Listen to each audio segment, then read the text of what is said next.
Assalamualaikum dan selamat pagi.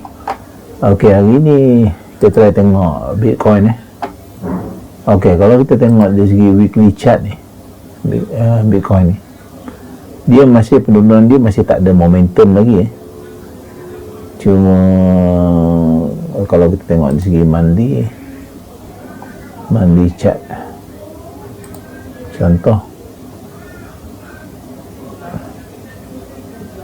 segi monthly nampak masih uptrend lagi lah. Cuma dari segi weekly ni nak ikutkan memang dia uptrend lagi, cuma ni ada penurunan. Kalau dia buat breakdown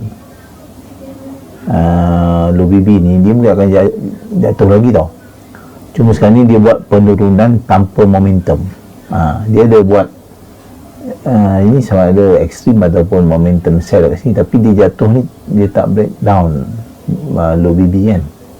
Tapi kalau kita tengok dari segi 4 hour kita dah nampak dia macam dah break up